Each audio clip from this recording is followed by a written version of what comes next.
Congress has made this convoluted bill to regulate DeFi and to prevent bad actors from coming. And it's a little crazy.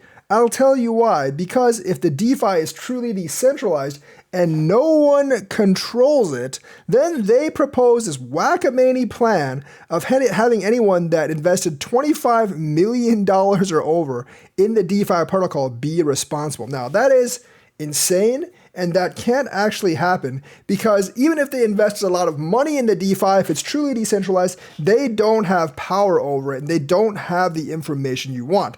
That's the whole point of DeFi. It's actually decentralized. Now, for the fake DeFi that's centralized, this is very possible, obviously. But for the real DeFi, even if you toss $50 million at it, and you have a lot of coins, you don't control the DeFi, so you don't really have people's personal details that you can actually feed to Congress. And this is why that bill will fail, because there's no way to actually get what they want. They can fine people all they want, and that might actually be their goal, to get people to stop investing in DeFi. But I have a feeling this is just going to get to be like a grassroots thing where a lot of people contribute a couple of dollars to each DeFi and they'll have no one to really go after. At least that's kind of what I hope will happen. It becomes more of a grassroots decentralized thing.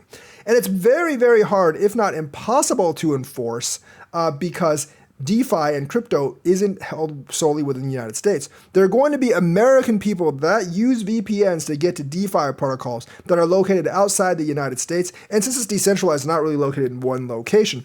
And Congress will find it impossible to track that and impossible to track the people that contributed a lot of money to building the DeFi protocol. The thing is, like, decentralization, the whole aspect of it, it's not controlled by one person. And Congress is trying to make it so it has to be controlled by one person so they can actually abide by their demands. But DeFi doesn't function directly in the United States. All the servers can be offshore.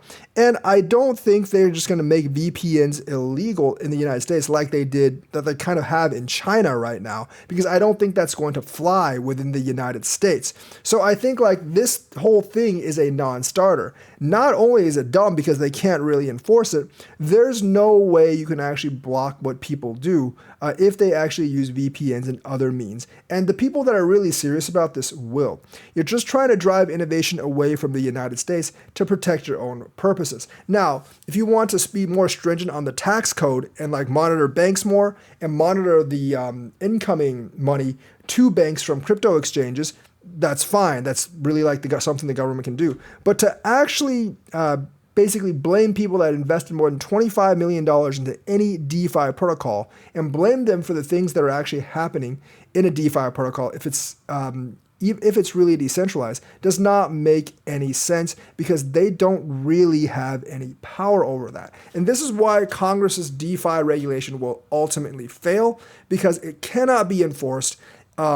And basically, they don't understand what DeFi means. And I think this will just get more people to use VPNs, which will actually make it even harder for them to track and tax. And it'll actually spur innovation outside the United States because like DeFi protocols may not be developed within the United States. American people will still invest in them because they can use VPNs to put their money into them, but they won't be developed and the US will be missing out on a huge industry. So that's the news for today. Let me know what you think. Like and subscribe, hit that bell notifications button. Thank you and have a nice day.